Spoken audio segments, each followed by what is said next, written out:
नमस्कार दोस्तों, कैसे हैं आप सब। तो स्टार्ट करते हैं chapter 3 of Indian polity M Laxmikanth book का, that is salient feature of Indian constitution.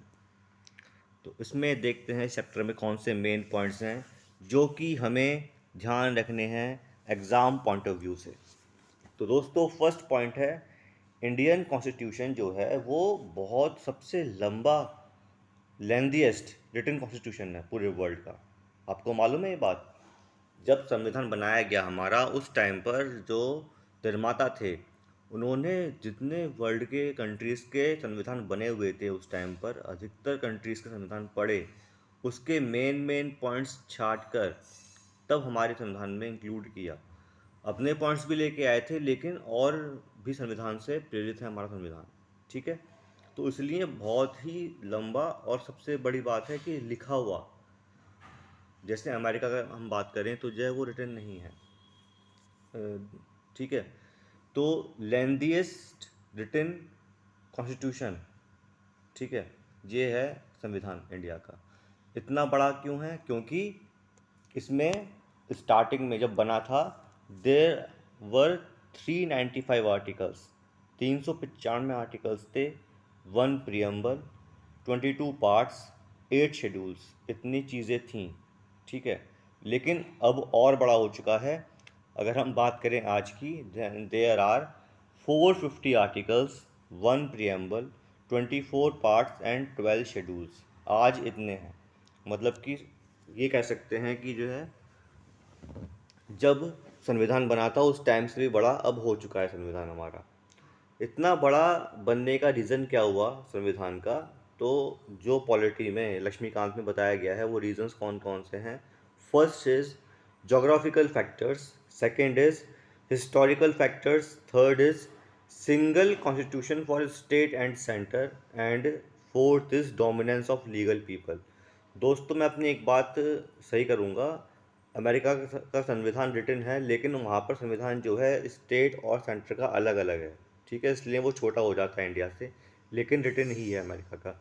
Britain का रिटन नहीं है। ठीक है, तो हमारे देश का संविधान बड़ा क्यों था? क्योंकि एक तो हमारे यहाँ जो है एरिया बड़ा था, भाई 7th largest country in the world है। दूसरी बात ये कि हमारी हिस्ट्री बहुत वास्ट रही है, बहुत डाइवर्स रही है। बहुत सारी कम्युनिटीज़ रहती हैं हमारे कंट्री के अंदर। कल्चर डिफरेंट टाइप का है, डाइवर्स कंट्री है। इस वजह से सभी के बारे में सोचकर इसमें पॉइंट्स इंक्लूड किए गए। तीसरा रीज़न था कि यहाँ ये संविधान जो है ये अलग नहीं है, सेंटर और स्टेट दोनों का मिला के एक ही संविधान है। स्टेट को भी यही फॉलो करना है और सेंटर को भी यही फॉलो करना है। जैसा कि आप जानते हो, अभी जो 370 आर्टिकल हटाया गया जम्मू कश्मीर के लिए, उस टाइम पर जम्मू कश्मीर का जो है अपना अलग कॉन्स्टिट्यूशन था। ठीक है, तो इसका मतलब है कि जे कि वो जो भारत का कॉन्स्टिट्यूशन है उसको फॉलो नहीं करते थे, उनका अपना अलग था। और स्टेट्स के लिए ऐसा नहीं था। बट 370 हटने के बाद अब जम्मू कश्मीर में भी हमारा ही संविधान लागू होगा। तो अगर इतना बड़ा संविधान बनाया है स्टेट सेंटर का मिला के, तो बड़ा तो होना ही है। इसके अलावा जो है, जो संविधान बनाने वाले लोग थे वो मेनली लीगल पीपल थे, मतलब लॉयर्स थे। और लॉयर्स अपनी बात को जो है विद फैक्ट प्रोड्यूस करते हैं, विद फैक्ट रखते हैं, और कोई बात को बहुत एलाबोरेट तरीके से बताते हैं, जिससे कि बाद में उनकी बात रॉन्ग प्रूफ ना हो जाए। तो ये 4 फैक्टर्स थे जिस वजह से जो है हमारा संविधान बड़ा था। कहाँ कहाँ से सोर्सेस लिए गए हैं भाई?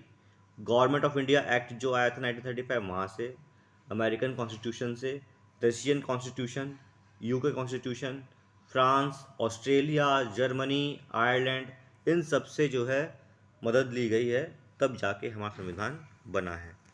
हमारे संविधान की एक खासियत और है कि ये रिजिड भी है, साथ साथ फ्लेक्सिबल भी। रिजिड मतलब कि जो है स्टेट इसमें चेंजेस जल्दी नहीं कर सकते।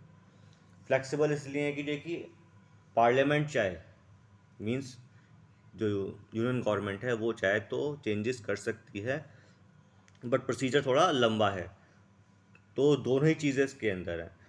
फेडरल सिस्टम विद यूनिटरी बायस, मतलब कि इसमें स्टेट को पावर दी गई हैं, लेकिन जो मेन पावर है वो सेंटर के पास है। ठीक है दोस्तों, और देखते हैं हमारा जो संविधान है वो गवर्नमेंट को कौन सा फॉर्म देता है। It is a parliament form of government. तो उसके मेन मेन पॉइंट्स क्या हैं कि कोई गवर्नमेंट अगर पार्लियामेंट फॉर्म ऑफ गवर्नमेंट है तो क्या बातें ध्यान रखनी है। इस पर क्वेश्चंस पूछ चुके हैं एग्जाम के अंदर, तो वो देख लें। अगर presence of real and nominal executive है तो गवर्नमेंट है पार्लियामेंट फॉर्म ऑफ गवर्नमेंट। जैसे कि हमारे देश में जो रियल एग्जीक्यूटिव है वो पीएम है, बट नॉमिनल कौन है, हमारे प्रेसिडेंट। ठीक है, डी फैक्टो और डी जोर जो होते हैं आपके एग्जीक्यूटिव। तो मेन पावर तो जो है हमारे संविधान के अंदर, हमारी गवर्नमेंट के अंदर जो है पीएम के पास है। लेकिन जो है साइन जो होते हैं, कोई भी एग्रीमेंट होगा या कोई भी काम होना है हमारे देश में, वो under the authority of president होता है। दूसरा, मेजोरिटी पार्टी रूल। लोकसभा के अंदर जिस पार्टी की मेजोरिटी होगी उसी की गवर्नमेंट बनती है। Third, collective responsibility of executive to legislature. जो एग्जीक्यूटिव हैं, मतलब कि जो लॉ बनाने वाले मिनिस्टर्स हैं, वो रिस्पॉन्सिबल हैं टूवर्ड्स द लेजिस्लेचर। अगर लोकसभा के जो और मेंबर्स हैं उनको लगता है कि गवर्नमेंट सही से काम नहीं कर रही, मिनिस्टर सही से काम नहीं कर रही, तो वो मोशन ला सकते हैं। ठीक है, नो कॉन्फिडेंस मोशन का प्रावधान है संविधान के अंदर। Fourth is membership of minister in legislature. ऐसा नहीं है कि जो मिनिस्टर्स हैं वो लोकसभा के जो मेंबर्स हैं उनसे अलग हैं, उसी में से चुन के बनाए जाते हैं। तो मेंबर जो मिनिस्टर्स हैं they are the members of the legislature. Next point is leadership of prime minister. उन मिनिस्टर्स का जो है एक हेड होगा, that is the prime minister. और last is dissolution of lower house. जो लोअर हाउस है उसको डिसॉल्व किया जा सकता है। अगर किसी पार्टी की मेजोरिटी नहीं है तो उसको डिसॉल्व कर सकते हैं। ठीक है, तो ये कुछ मेन पॉइंट्स हैं। अगर ये पॉइंट्स होते हैं किसी गवर्नमेंट के अंदर, मतलब कि that government is a parliamentary form of government. ठीक है, चलिए और पॉइंट्स जानते हैं इस चैप्टर के अंदर। जो हमारा संविधान है उसमें parliamentary sovereignty and judicial supremacy दी गई है। ठीक है, जो सोवरेनिटी ऑफ पार्लियामेंट है वो लिया गया कहाँ से, फ्रॉम ब्रिटिश कॉन्स्टिट्यूशन से, और इंडिपेंडेंस ऑफ जुडिशरी ली गई है फ्रॉम यूएस कॉन्स्टिट्यूशन से। ध्यान देने वाली बात है, जो हमारा पार्लियामेंट है वो संप्रभु है, उस पर किसी का दबाव नहीं होता, उसको जो लगता है वो वैसे रूल बनाता है। पार्लियामेंट के अंदर तीन चीज़ें आती हैं, पार्लियामेंट कोई एक व्यक्ति नहीं है, पार्लियामेंट के अंदर तीन चीज़ें आती हैं, लोकसभा, राज्यसभा और प्रेसिडेंट। ठीक है, तो जो इन तीनों को सही लगता है, इन तीनों की रजामंदी के साथ ही कोई लॉ बनता है हमारे देश के अंदर, किसी के दबाव में नहीं बनता है। ठीक है, तो संप्रभु है हमारा पार्लियामेंट। ये कहाँ से आया है, फ्रॉम ब्रिटिश कॉन्स्टिट्यूशन से। इसके अलावा उस पर लंकुश लगाना, रूल ऐसा तो नहीं है जो कि मतलब देश में देश को मिसगाइड करे, देश में अराजकता लेके आए। तो उस चीज़ को चेक करने के लिए जो हमारी जुडिशरी है, जो हमारी जो है कोर्ट्स हैं, subordinate courts, high courts, supreme court, ये इंडिपेंडेंट हैं। इनका कोई भी लिंक नहीं है गवर्नमेंट से। ये इंडिपेंडेंटली वर्क करेंगी और इंडिपेंडेंटली किसी भी एक्ट को, किसी भी रूल को, किसी भी ऑर्डिनेंस को चेक कर सकती हैं इंडिया के अंदर। ये चीज़ ली गई है फ्रॉम यूएस कॉन्स्टिट्यूशन से। ठीक है, इंडिपेंडेंस ऑफ जुडिशरी ली गई है from US constitution. American law जो है वो ये बताता है कि जो संविधान हो that provides a due process of law, but जो हमारा हमारा संविधान है वो देता है क्या, प्रोसीजर एस्टेब्लिश्ड बाय लॉ। इसका मतलब ये होता है कि अगर प्रोसीजर एस्टेब्लिश्ड बाय लॉ है तो जो संविधान में लिख दिया गया है उसी को फॉलो करते हुए हमें रूल बनाने हैं। Basic structure of Indian constitution वो वायलेट ना हो। डिफरेंट केसेस आए, इन केशवानंद भारती केस, ये सुप्रीम कोर्ट ने माना कि पार्लियामेंट रूल जब बनाएगा उसको ये ध्यान रखना है अपने दिमाग में कि जो बेसिक स्ट्रक्चर है that should not be violate. इस चीज़ को बोलते हैं प्रोसीजर एस्टेब्लिश्ड बाय लॉ। और ड्यू प्रोसेस ऑफ लॉ होता है कि देखिए कंडीशंस को देखकर रूल, मतलब जो हम रूल क्यों बना रहे हैं उसको ध्यान में रखते हुए हम रूल को चेंज कर सकते हैं। That is a due process of law. ठीक है, लॉ के दौरान हम चेंजेस, लॉ बनाने के टाइम हम चेंजेस कर सकते हैं। ये चीज़ें कहाँ से आई हैं, ये आई हैं अमेरिकन कॉन्स्टिट्यूशन से। तो हमारा संविधान बताता है it is the procedure established by law. चलिए तो सुप्रीम कोर्ट किसी भी लॉ को अनकॉन्स्टिट्यूशनल डिक्लेयर कर सकता है, ठीक है, और पार्लियामेंट के पास पावर है कि वो संविधान के मेजर पार्ट को अमेंड कर सकता है। बट ध्यान देने वाली बात यह है कि उस जब वो अमेंडमेंट करे तो the basic structure of constitution should not B violated. ये ध्यान कौन रखेगा? सुप्रीम कोर्ट रखेगा, ठीक है। तो मतलब दोनों के पास पावर्स हैं अलग अलग, एक दूसरे मतलब जो है पार्लियामेंट लॉ बनाएगा, सुप्रीम कोर्ट क्रॉस चेक करेगा उसको, ठीक, और किसी के दबाव में काम नहीं होता है। इंडिपेंडेंट जुडिशरी और इंटीग्रेट क्यों है? क्योंकि सबॉर्डिनेट कोर्ट के ऊपर जो रूल है किसका? हाई कोर्ट का। हाई कोर्ट के ऊपर रूल किसका है? सुप्रीम कोर्ट का। मतलब कि इंटीग्रेट है। बात समझ में आ रही है? और ये तीनों ही कोर्ट जो हैं गवर्नमेंट के अंडर वर्क नहीं करती हैं, इनका इंडिपेंडेंट डिसीजन होता है। किसी गवर्नमेंट, माना कि अगर एक स्टेट का कोर्ट कोई डिसीजन देता है तो वो जो डिसीजन है वो अदर स्टेट की गवर्नमेंट को भी मानना पड़ता है।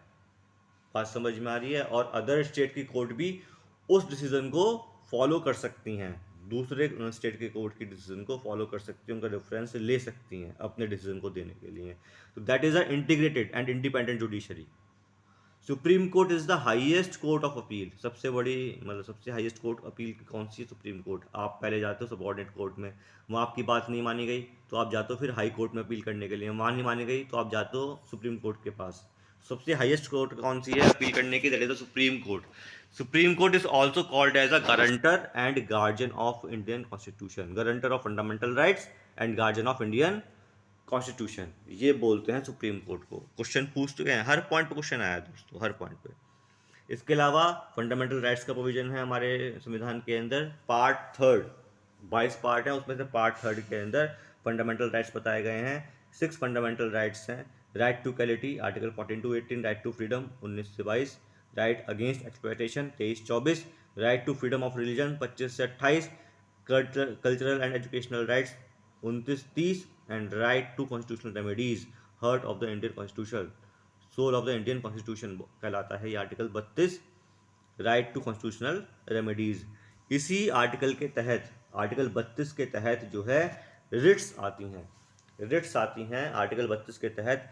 5 टाइप की रिट्स कोर्ट देती है, ठीक है। और जो जनरल सिटीजन है वो अपील कर सकता है जाके कोर्ट में कि हमारा फंडामेंटल राइट वायलेट हो रहा है, कृपया करके आप आदेश दीजिए। तो 5 तरीके से, 5 कंडीशंस के तहत ये काम हो सकता है। वो 5 तरीके या 5 कंडीशन कौन सी हैं? हैबस कॉर्पस, मैंडेमस, सर्टियरी, प्रोहिबिशन, क्यो वारंटो, ये सब चीज़ें समझाई जाएंगी। इसका ये रिट्स किस रिट में क्या काम होता है, ये सब बातें आगे चैप्टर्स में आएंगी।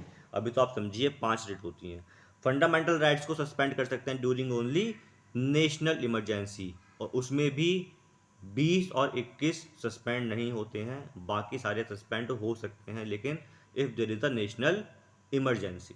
ठीक है दोस्तों।